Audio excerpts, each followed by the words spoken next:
Olá, amigos, está entrando no ar mais uma edição do programa Assunto Cidade, um programa que aqui com você toda noite debate alguns dos principais assuntos de Guarujá e também do Distrito Vicente Carvalho. Como vocês estão acostumados, toda noite recebemos um convidado especial, uma pessoa de destaque na sua área de atuação. Hoje, com muita honra, nós vamos entrevistar aqui o presidente do PTB, o empresário Heitor Gonzalez, ele que já está aqui do meu lado, aqui, ajeitando o microfone, e a gente volta já para o início da entrevista. Fique conosco, o intervalo é rapidinho, você já sabe.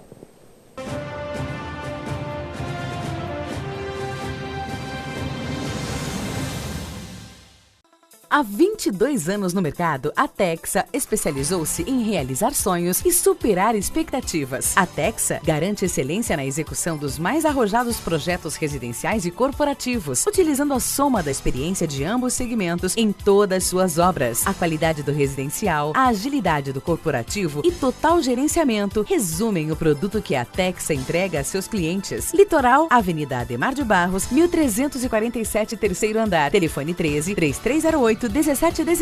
Grande São Paulo, Alameda Grajaú, 129, sala 309-310, Barueri. Telefone 11-2424-8117. Texa Construtora. Há 22 anos construindo sonhos.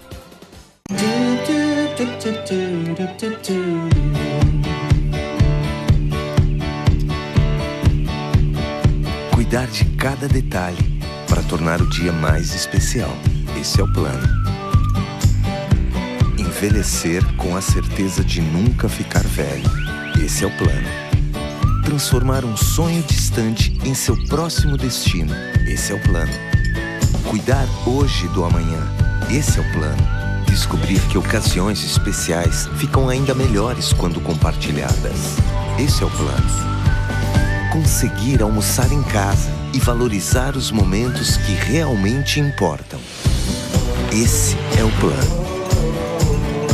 A Unimed sabe que seus planos são importantes para a sua vida e se cuidar é a maneira de você realizar cada um deles.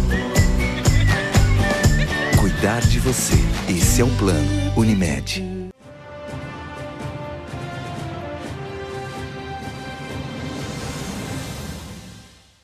Amigos, voltamos então para o início da entrevista. Como eu falei, hoje com o empresário Heitor Gonzalez, ele que já está aqui do meu lado e que também é presidente municipal do PTB, Partido Trabalhista Brasileiro. Boa noite, Heitor. Obrigado pela tua presença, agradeço pela Boa noite, eu que agradeço mais essa oportunidade aqui de levar as nossas ideias aí ao seu público tão seleto.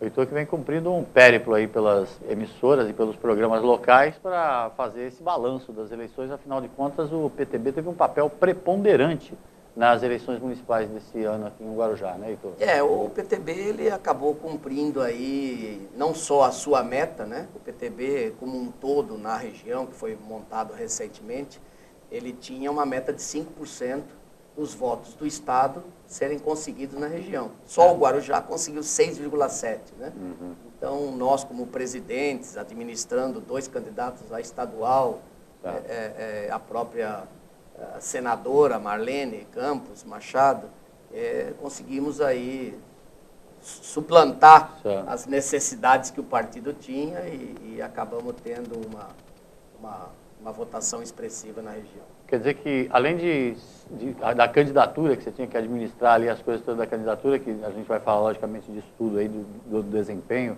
pessoal, né, logicamente, tinha uma atribuição maior como presidente do partido, né? O partido põe metas, Heitor?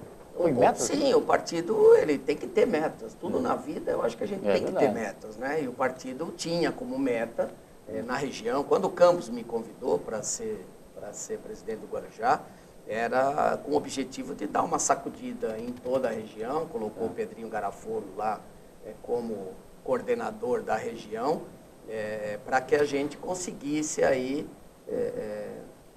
conseguir a meta da região dentro do Estado para o partido ir bem, né? Então, a meta era de 5%? A meta era de 5%. No universo de votos, do PTB, no Estado, a Baixada Santista tinha que contribuir com 5%. Com 5%. E como é que foi esse desempenho? Só o Guarujá foi 6%. Só o Guarujá foi 6,7%. Então, na Baixada toda deve ter chegado a... Acho que chegou a 9% ou alguma coisa assim. Então, só o Guarujá cumpriu a meta da região toda e isso foi bom. E, logicamente, como você disse, eu tinha que administrar a minha campanha, entendeu? Resolveu os problemas dos 2 deputados estaduais, resolveu o problema do próprio Campos Machado, que precisa ter votos em cada, ele como o líder do partido, precisa ter um pouco de votos em cada um dos 645 municípios, mais a Marlene, que era candidata a senadora. Que é a esposa dele. Que coincidentemente é a esposa dele, e mais as minhas empresas que eu não podia abandonar. Então, a lojinha, né? Alguém tem que a olhar. lojinha. Então, eu te digo, 3 meses de campanha e mais os 2 que antecederam, que já foram bem puxados, né? Foi muito difícil, olha, foi uma campanha exaustiva, mas no fim, se você analisar os números como um todo, foi proveitosa, né? O Campos Machado teve mais uma vez sucesso, né? Campos Machado foi o 5º mais votado da Assembleia Legislativa, no estado de São Paulo foi o 5º mais votado. E essa posição do PTB local, quer dizer, também acaba fortalecendo a direção municipal perante o partido. Acaba fortalecendo, a gente cumpriu pelo menos o que nós esperávamos. Não foi assim muito satisfatório, eu esperava mais, né? Claro. Porque na verdade, você sabe, eu não fiz uma campanha para o Heitor, eu já saí da política e estive até junto contigo, como secretário, você também, na época do Maurici, e depois nunca mais voltei a participar ativamente da política da cidade. Então comecei do zero, tive aí cerca de 7 mil votos do estado, e 5 mil, quase 6 mil no Guarujá, então para mim foi bom. Claro. Mas eu não fiquei satisfeito porque eu não fiz uma campanha para o Heitor, nem gastei dinheiro também. Eu fiz uma campanha de conscientização na cidade, que era o que me preocupava e continua me preocupando. Talvez eu saí dessa campanha mais preocupado do que eu entrei. Porque eu vi o quanto difícil é você conscientizar um povo de uma cidade que está desacreditada, que tem alguns problemas aí que contaminaram todos os eleitores, né?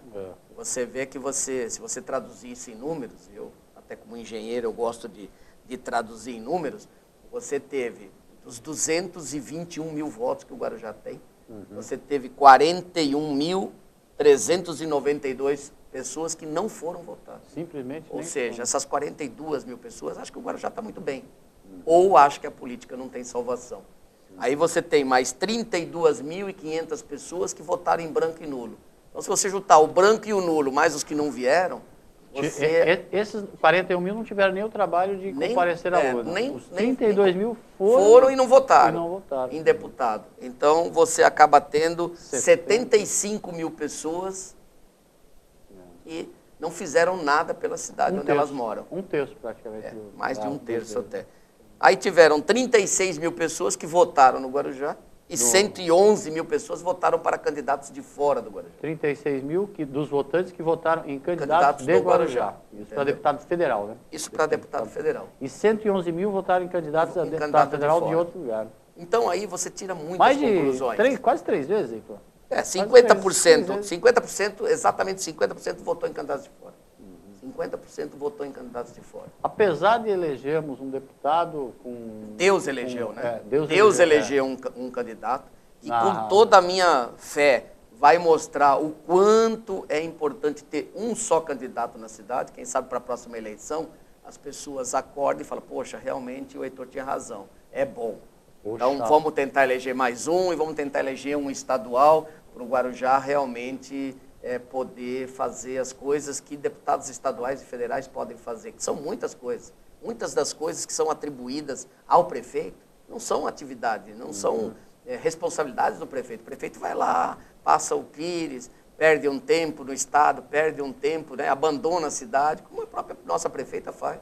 Eu, às vezes, brinco que a prefeita é mais deputada federal do que prefeita. Ela tem que ir para Brasília toda hora tentar resolver os problemas da cidade, que são muitos. Você não consegue hoje, com as verbas de uma cidade, resolver problemas grandes que uma cidade como a nossa tem. O município fica todo... A verba do município acaba ficando empenhada Então, como eu fiz uma campanha onde até a minha equipe batia em mim todo dia.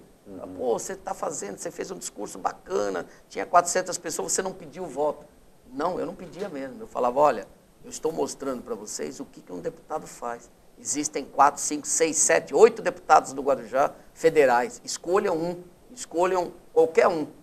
Vocês já vão estar fazendo bem para o Guarujá. É verdade. Entendeu? Aí Deus deu a mãozinha ali para o Marcelo e elegeu um federal.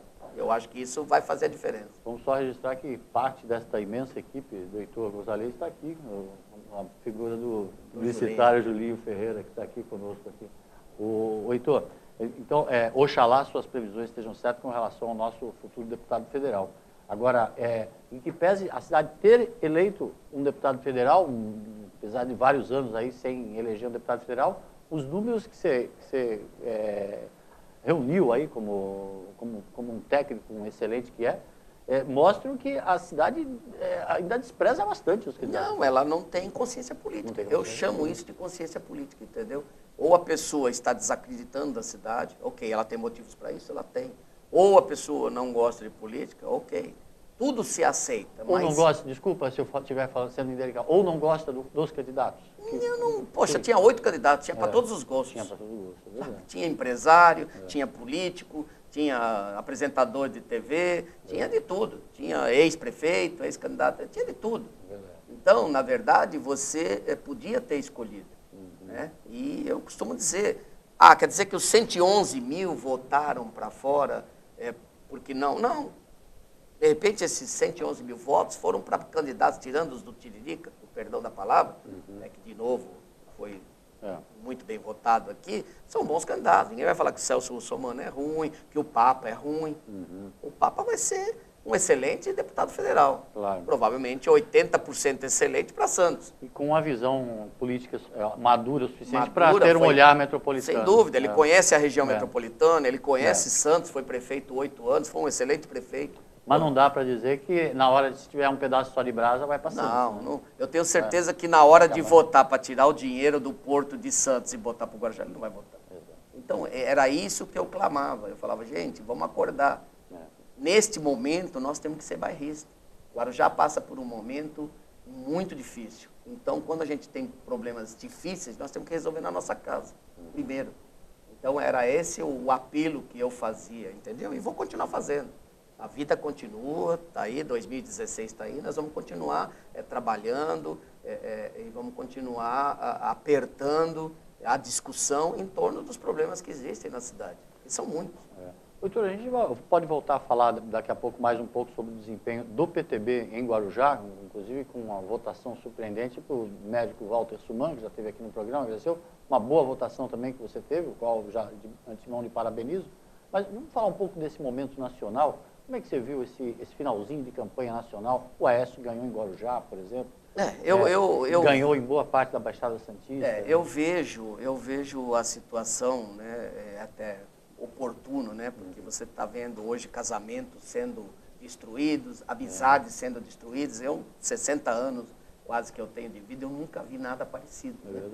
Na verdade, uma eleição quase que virou um jogo Corinthians e Flamengo, né? Eu sou Flamengo por causa disso, eu sou Corinthians por causa disso. Minha mãe quase parou de falar comigo. Não, isso tem acontecido. Eu vi famílias, amigos meus, famílias de 3, 4 filhos, que não sentarem mais na mesa porque a discussão era sobre política e uns defendendo a Aécio e outros defendendo Dilma. Com unhas e dentes. Com unhas e dentes. Então, o que isso nos leva e vai ser uma situação diferente que o Brasil nunca passou, hoje nós temos um Brasil dividido. Não dividido separatistamente, como todos querem fazer aí, falando um monte de bobagem, mas dividido politicamente. Então, a cobrança vai ser muito maior. E eu até gostei do discurso da Dilma. Eu não votei na Dilma, eu assumo perante as câmeras, eu votei no Aécio, porque não concordo até com as políticas sociais que o PT faz. Para mim, apoio as políticas que são feitas, mas não da forma que são feitas. A Bolsa Família é uma das coisas mais maravilhosas que tem nesse país, mas deveria ser uma coisa temporária, virou permanente. Existem pessoas no Nordeste que há 10 anos recebem Bolsa Família. Deveria estimular as pessoas a melhorarem. Para muitos conto a história da vaquinha para todo mundo, entendeu? E não dá para contar no seu programa aqui, que é um pouquinho grande, mas você tem que você tem que substituir isso por geração de emprego, geração de renda, de todos os tipos possíveis e imaginários. Então, é muito cômodo. Parece que até se torna uma coisa cômoda para manter aquelas pessoas ali usufruindo da Bolsa Família. Não sou contra a Bolsa Família. Sou contra o tempo demasiadamente longo que em muitos lugares existem a Bolsa Família para a mesma pessoa durante anos, anos, anos e anos. Então é um conforto, é um aparente conforto que vai mantendo aquelas pessoas reféns. Claro. Então esse tipo de política social não é a que eu gosto. Então por conta disso não votei na Dilma, né? Mas eu acho válido, e o que vai acontecer nesse momento político vai acabar sendo que ela vai ter que fazer o que ela disse no discurso dela. Unir a nação. Muito diálogo e muito diálogo de novo para tentar unir a nação e tentar realmente fazer. E isso tem que começar exatamente pelo ponto que ela começou, que para mim é o mais nevrálgico que existe, que é hoje a reforma política. Exato. Se você não tiver uma reforma política imediata no país, você nunca vai ter a representatividade. Voltando a contas, claro. Não sei se você fez essa conta, quem está nos assistindo, mas dos 513 deputados federais, só 35 foram eleitos com seus próprios votos. Quer dizer, mais de 400 deputados não têm representatividade. Estão lá sem Conheço pessoas que tiveram 120 mil votos, estão fora, e pessoas que tiveram 30 mil votos estão dentro. Né? Então, isso é uma política, é um sistema político muito arcaico, muito falho, e não traduz hoje a necessidade de representatividade que o Brasil precisa. Essa história do quociente eleitoral, por exemplo, é um ponto-chave nessa reforma política, por exemplo, porque ninguém compreende o fato de um candidato que é mal votado virar deputado e um candidato que é bem votado virar suplente. E isso só com você mudando o sistema, né, para distrital, puro, né? Aí você vai pegar a nossa região, de repente ela comporta ter 4 ou 5 deputados federais e estaduais. Só os daqui vão acabar concorrendo e tendo voto. Os 4 mais votados serão os representantes da nossa região. Isso é o importante. Já falamos aqui, por exemplo, no programa Assunto Cidade, que Guarujá é a única cidade do Brasil que tem mais de 200 mil habitantes e não tem um deputado estadual. Agora não tem estadual, não tinha federal, né? Bem dizer. Quer dizer, tinha um, mas... É a única do Brasil, dessas cidades que tem segundo turno, tem tudo, que não tem um representante. Você sabe como é que você explica, né? 220 mil votos, se você fizer os números para estadual, dá a mesma coisa, muda muito pouco. Heitor, fazendo uma mistura desse papo que a gente está tendo do nacional e para o local, o país chegou num domingo à tarde, num clima de fla-flu, num clima nunca vi nada igual. Um clima de guerra, tudo. Houve a alegria inicial de quem venceu e a frustração também inicial de quem perdeu, mas, como você falou, o país está dividido politicamente. Tomara que essa divisão política fizesse até o lado que perdeu se conscientizar que talvez intervindo mais nessas ações cotidianas, inclusive no local, poderia se transformar um pouco mais a política nacional. Não, e eu penso isso. Eu sou uma pessoa otimista por natureza, eu sempre acredito. Você quer ver o Heitor ficar nervoso e alguém chega e fala, não adianta mudar que não vai funcionar. Eu ouvia muito nos lugares onde eu ia fazer campanha, as pessoas me falavam, não adianta, não vai mudar. Nada vai mudar. Eu chego na minha empresa, até fiz uma reunião recentemente, uma pessoa chegou para mim, olha, o senhor vai fazer a reunião, o senhor vai mudar, mas não vai adiantar. E eu não aceito isso, né? Eu realmente não aceito. Eu sempre acredito que as mudanças sejam para melhor.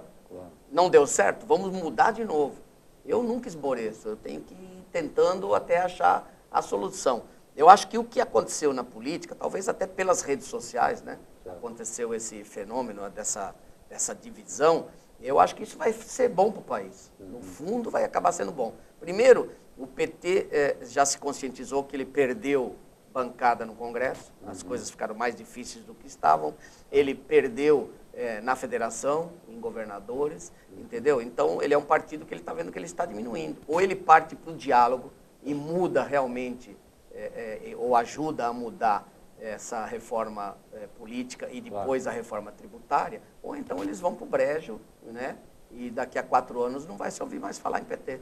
E eles sabem disso, o Lula é uma pessoa extremamente esperta, e todos eles são. Então, eu acredito muito no discurso que a presidente fez, de partir para o diálogo e mudar tudo isso. E, sem dúvida, como você disse, tem que ser um reflexo nos municípios, né? De ambas as partes. Claro. O Aécio é uma pessoa nova, tem 50 anos, 54 anos. Então, daqui a 4 anos, hoje, seria a pessoa... não se enxerga, de repente, ninguém do PT que teria condição de ter 50 milhões de votos para enfrentá-lo. Então, as coisas têm que ser feitas de novo. ir nos municípios e procurar, resumindo, né? Minha avó me ensinou o seguinte: você só aprende errando. É verdade. Então você tem que ver onde eles erraram, que me parece foi em Minas e no Rio de Janeiro, e não no Nordeste, como querem fazer, botar a culpa nos nordestinos. Isso é uma falácia. Na verdade, ele, como campanha, o erro foi no Rio e em Minas. É verdade. Eu digo assim, que no local, influenciar as pessoas, essas pessoas que gostaram de discutir política econômica, independência do Banco Central, isso enriqueceu o vocabulário político, enriqueceu o debate. E que agora a gente tem uma grande oportunidade, ao longo, como nós já falamos aqui, a eleição, a hora de votar, num jogo, comparando com o futebol, é só a hora do gol, né? Que a cidadania a gente pode exercer diariamente, todo mês. Tem sessões na Câmara, por exemplo, que a pessoa pode acompanhar, que lá se decidem grandes coisas do nosso cotidiano. Ninguém vai, né? As pessoas que vão hoje numa sessão da Câmara são sempre as mesmas 30, 40. Tem um aumento absurdo na energia elétrica, que eu vou te pedir um mínimo, só um intervalo, a gente fazer um intervalinho para a gente voltar a falar nessa excrescência desse aumento da energia elétrica, no valor da energia elétrica, que está atingindo o Guarujá em cheio, né, Heitor? Nossa, em cheio, mas bota cheio. Então, vamos fazer um pequeno intervalinho, a gente já volta já com o Heitor. Para quem não sabe, o Heitor falou de cuidar de presidência do PTB, de candidatura, e até das lojinhas, né, das empresas, administra restaurantes, e também o Aquamundo, que é o maior aquário aí da América Latina e uma das grandes atrações turísticas do Guarujá. Programa Assunto Cidade faz um pequeno intervalinho e voltamos já, fique conosco.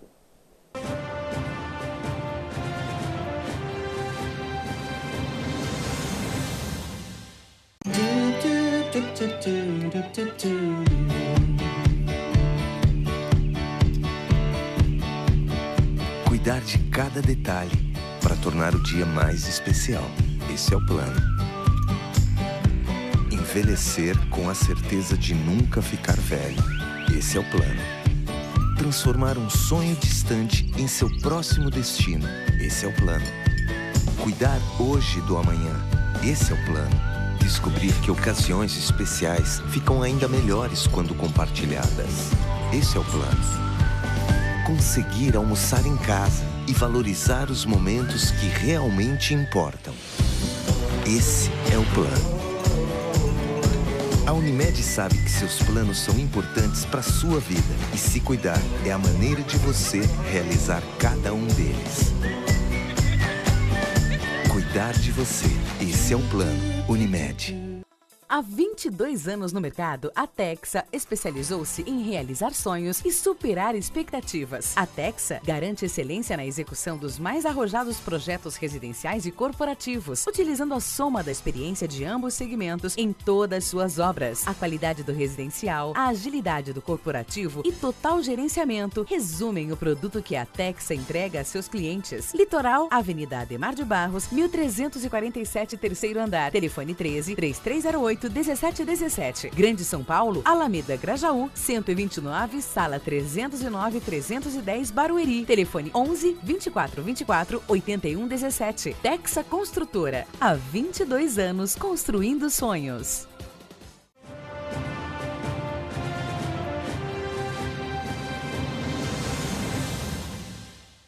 Amigos, voltamos para mais um bloco do programa Assunto Cidade, hoje entrevistando o empresário e presidente do PTB, Partido Trabalhista Brasileiro, de Guarujá, Heitor Gonzalez. Ele que no primeiro bloco fez aqui um apanhado, um balanço do desempenho do PTB na região e principalmente no Guarujá. Como o Heitor falou, o partido, como tudo na vida deveria ser, o partido estadual, o PTB estadual, impôs metas, que o PTB na região inteira representasse pelo menos 5% da votação do PTB no estado. O Heitor faz um balanço positivo das eleições, na medida em que só no Guarujá o PTB contribuiu com 6,7% da votação do estado. Apesar disso, falávamos também da baixa preferência do eleitor de Guarujá ainda pelos candidatos locais. E falar em candidatos locais, Heitor, não fugindo, logicamente, o seu desempenho como deputado federal, como é que foi, como candidato a deputado federal? Não, veja bem, como eu te disse, eu saí do zero, né? Saí praticamente do zero, né? Estava ali cuidando das minhas empresas, quando eu resolvi voltar para a política e tive no Guarujá 6 mil votos, né? Quase 6 mil votos, e mais um pouco fora do estado, que totalizou 7. Parece pouco, Para muitos parece pouco, Pode parecer para muitos, mas é não é. muito voto. 6 mil votos é muito voto. Eu não gastei dinheiro, eu não investi, né? Foi o Heitor, não tive ajuda de ninguém, foi o Heitor indo de casa em casa, fazendo reuniões em alguns lugares. Então foi um exercício muito interessante, onde você escuta muitos problemas da cidade. Fui nos 4 rincões da cidade, né? Entrei em todas as favelas da cidade, não tive problema de entrar em nenhuma favela, como muitos alargam por aí, essa lenda, né? Fui ali com a minha cara, com a minha coragem, com o pessoal me acompanhando, e tivemos um trabalho muito interessante, foi um trabalho de cidadania muito bom, e foi um exercício muito bom. E sempre vendendo a importância dos deputados para a região. Comparando, né? Tem muitos que me perguntam, há pouco tempo eu almocei com o Gilson Lima, e ele me perguntava, pô, não entendo como é que o Alckmin ganhou. Eu falei, vá para o interior. Vá até o interior que você vai entender como é que foi que o Alckmin ganhou. Né? Você vai no interior hoje, se você vê uma educação funcionando maravilhosamente bem, você vê hospitais, inclusive de especialidades, não um simples hospital de atendimento, você vê estradas muito boas, você vê asfalto muito bom, você vê segurança muito boa. No momento só não vê água, né? No interior até tem, né? No momento você só não vê na capital. O que não acontece na Baixada. E eu falava, sabe o que quer dizer isso, gente? A região vai de Campinas, que é uma região extremamente próspera, tem 17 deputados. E a região aqui, na verdade, como deputado estadual, tinha 1,5, né?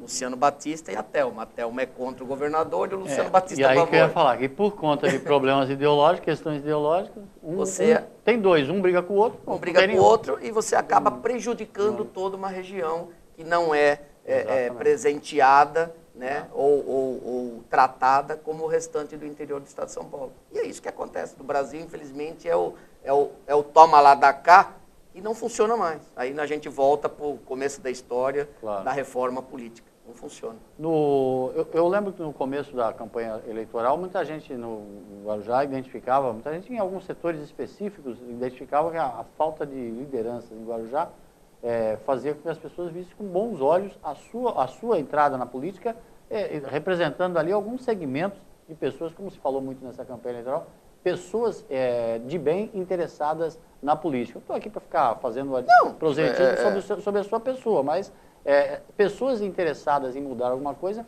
entrando na política. Isso eu lembro que... eu fui recebido com esse carinho. Eu fui nas feiras, eu fui nas palafitas, eu fui nos lugares legais do Guarujá. Em todos os lugares, não importa se muito pobres ou ricos, fui recebido bem. Fui recebido com essa ideologia. Poxa, é uma pessoa que tem as suas empresas, que cresceu na vida, que trabalhou muito, trabalha ainda, tem família e está se preocupando com o Guarujá. É isso que eu tentei passar e é isso que eu represento. Eu represento exatamente até a chamada renovação, entendeu? Eu vejo, e acho que cabe aqui a gente falar, a prematuridade que já está se falando na Prefeitura de 2016. O PTB tem interesses? Com certeza tem interesses, ou eu, ou Suma, ou quem quer que seja, temos interesses. Só que, antes disso, nós temos que discutir a cidade, porque, como capacidade de gestão que eu tenho quase 60 anos, tenho 40 de empresa. Já fui executivo de Philips do Brasil, uma multinacional, e já controlo as minhas empresas, que algumas são até difíceis de controlar. Então, eu tenho um pouco de experiência, e esse pouco de experiência é o suficiente para me dizer que não existe hoje um grupo político no Guarujá, estou afirmando isso, não existe hoje um grupo político no Guarujá capaz de administrar o Guarujá e obter o êxito que a cidade precisa. Sozinho. Então, o que eu quero dizer com isso? Tem que haver a união de alguns grupos da cidade para que isso se torne uma realidade e o Guarujá em 8 anos, mais precisamente, volte a ser e a ter a representatividade que o Guarujá merece. Então, enquanto esses grupos políticos não colocarem isso na cabeça, não vai adiantar nada. Tudo isso que nós estamos fazendo vai por água abaixo. O que você está falando é absolutamente, exatamente a essência daquilo que as pessoas sensatas então, hoje nós temos que discutir, vamos aproveitar a fala da prefeita, vamos dialogar todos nós, vamos nos reunir, vamos falar com as faculdades, com os estudantes, com com os advogados, com os médicos, entendeu? Com as comunidades aí sofridas do Guarujá, para depois a gente tentar fazer um bolo de tudo isso e falar, olha, o que precisa ser feito é isso, isso, isso, ó, vamos usar a sua expertise, a sua, vamos nos juntar, olha, eu estou melhor, eu estou pior, né? E vamos tomar essa medida. E é como Cartas marcadas hoje é um pouco prematuro e volta a uma política que nunca deu certo no Guarujá e acredito que não vai ser agora que vai dar. E é como você falou, nós falamos no primeiro bloco, a cidade tem poucos recursos financeiros, né, para investimentos. Pouquíssimos. Tem um cenário novo, teremos um deputado federal, né, lá na Câmara Federal, a prefeita Antonieta já teve os 2 mandatos, não poderá ter um terceiro, então é uma oportunidade nova que surge justamente para que as pessoas debatam as questões da cidade, né, e nesse ponto, às vezes surge um ponto de convergência, né. Claro que tem que ser natural. Esse ponto de convergência tem que ser natural, né? E não dá para ser. E num contexto de união. Aí a cidade passa a ter uma chance. Mas não começou assim. Já não começou assim. Isso me deixa um pouco preocupado de novo. É o sonho, exatamente. O sonho de qualquer pessoa que vê com a clareza que você está falando é exatamente isso. O dia que juntarem todos os segmentos, né? Vamos dar um exemplo aqui, o dia que juntar o médico, o engenheiro, o advogado, o empresário, tudo no mundo numa situação só, como foi feito em algumas cidades, não precisamos nem muito longe daqui. Né? Não precisamos. E isso tudo tem um nome, consciência política. Claro.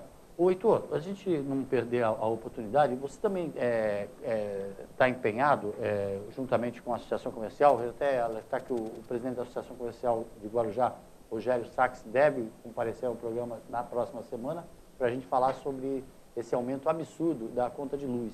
Você sentiu isso, inclusive, no seu empreendimento? Né? Eu senti de uma forma muito engraçada. Eu vou aproveitar a oportunidade para sempre que possível, e estou no programa e cabe, eu tento passar a realidade do aquário. Né? Como muitos sabem, eu sou um dos donos do aquário, e o aquário tem um preço não muito convidativo, né? R$30 para entrar, apesar de muitos dias ser solidário e ser mais barato, mas muitos questionam o valor do aquário. Pois então, eu estava em campanha, distraído, né, cuidando do básico, né, mas não estava cuidando dos detalhes. Quando eu vi a conta de luz chegar esse mês, eu quase caí da minha cadeira, porque a conta de luz do aquário é um carro todo mês. Né?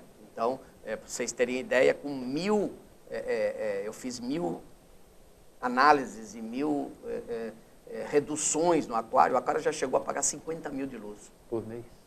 E eu abaixei tudo isso para 30 mil, usando troca de lâmpadas, usando liga, desliga, mil artifícios, nós conseguimos abaixar a luz de 50 para 30. Já é um absurdo. E aí a conta agora veio 42.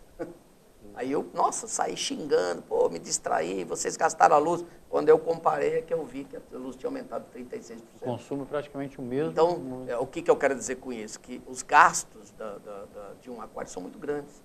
Luz, 90 funcionários, água, são gastos exorbitantes. E como o aquário não tem nenhum tipo de subsídio de ninguém, nem da prefeitura, nem do Estado, nem de ninguém, então é uma empresa particular que no mínimo ela tem que pagar suas contas. Né? Claro. E por isso que acaba se tornando um valor caro a entrada de um aquário.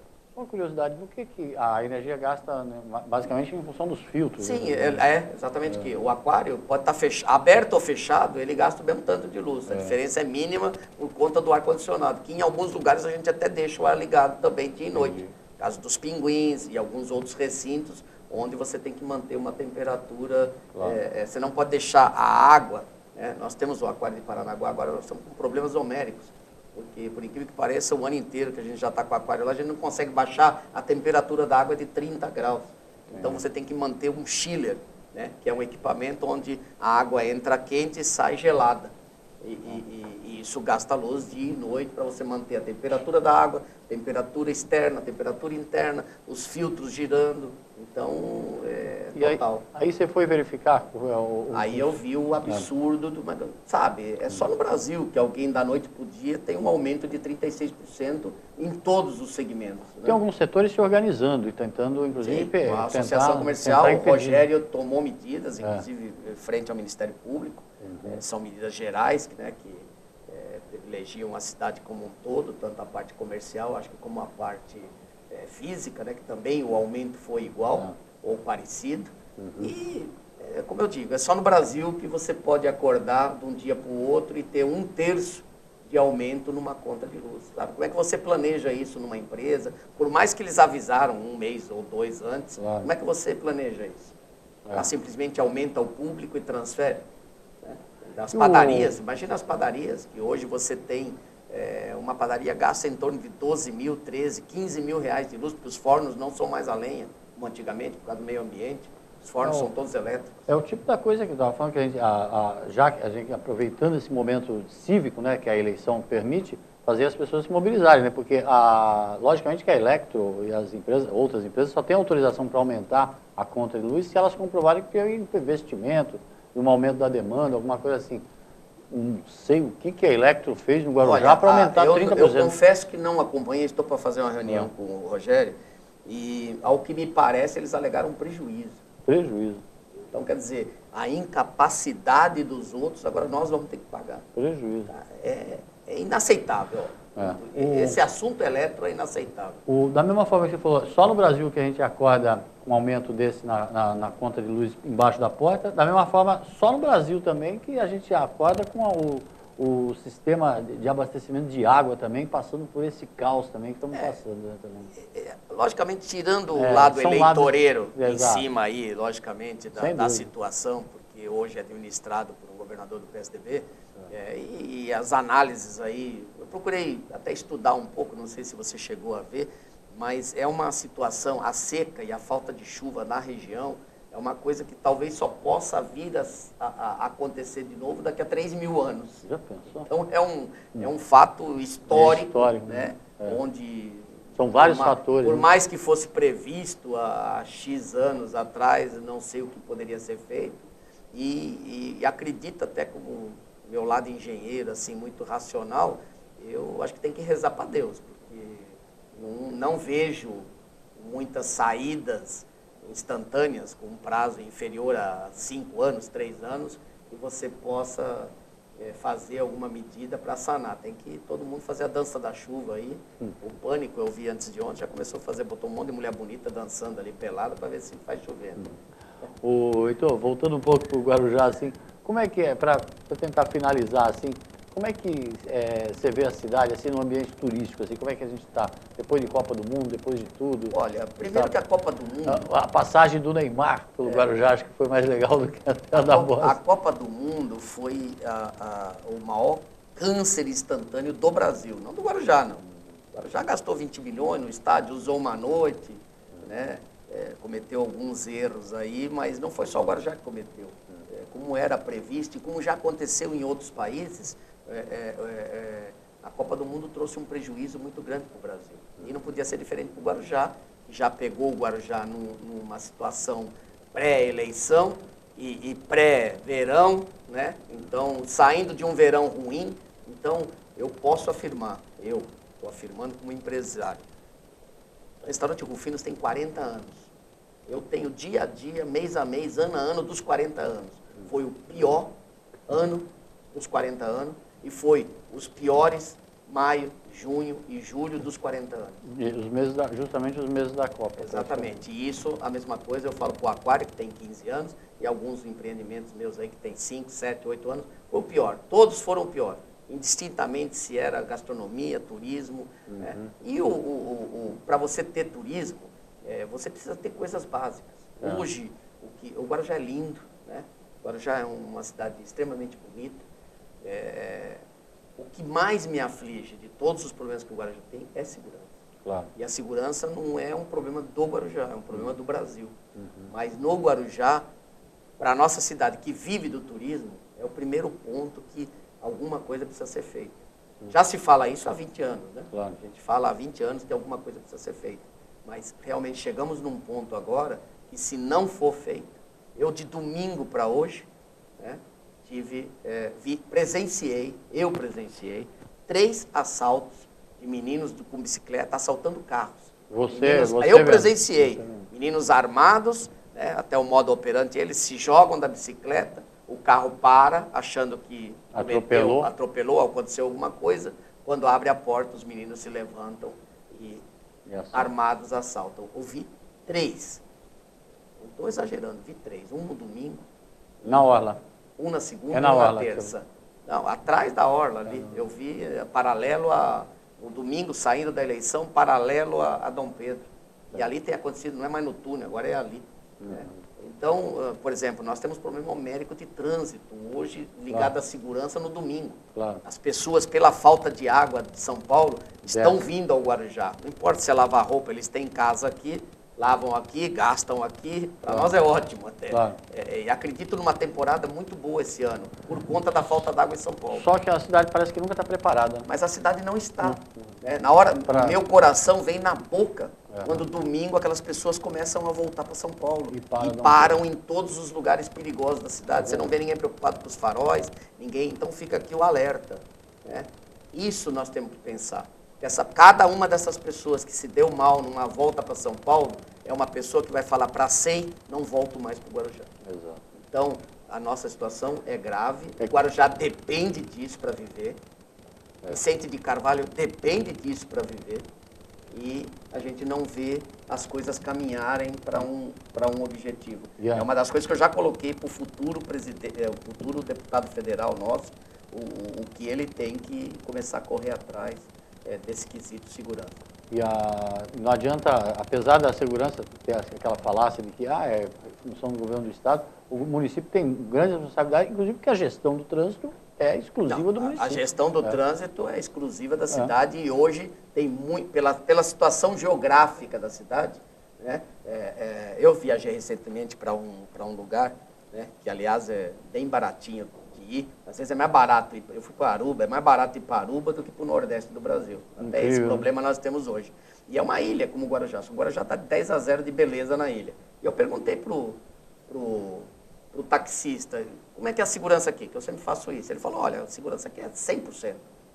Nem guarda nós temos, nem polícia nós temos. Mas só que se for acontecer alguma coisa, nós botamos para correr, porque a gente sabe que se uma pessoa vier para Aruba e for assaltada, nunca mais ela volta e a cidade só vive disso. É diferente do Rio de Janeiro, ele falou, que é lindo demais, é tão lindo que as pessoas acabam indo lá, mesmo sabendo os riscos de segurança. Só que nós não podemos ter essa confiança no Guarujá, que a gente pode acabar como uma cidade dormitório, onde ninguém mais vem aqui. Doutor, eu queria te agradecer muitíssimo. Infelizmente o nosso tempo chegou já ao final e deixo antes o espaço para você agradecer ao telespectador. Não, sempre essas oportunidades, Valdir, são extremamente boas, porque você acaba levando ao público, entendeu? Coisas que você se preocupa em ver, em catalogar. Eu já assisti até muitos programas sobre a eleição e não vi ninguém falar exatamente números. Números são importantes. Né? Claro. Saber que 70 mil pessoas não foram votar. Isso é muito importante. Então, fica aqui o meu agradecimento dessa possibilidade de poder dialogar aí com o seu público. Claro, obrigado a você pela entrevista, obrigado a você pela audiência. Nós voltamos amanhã com um novo Assunto Cidade. Uma boa noite a todos.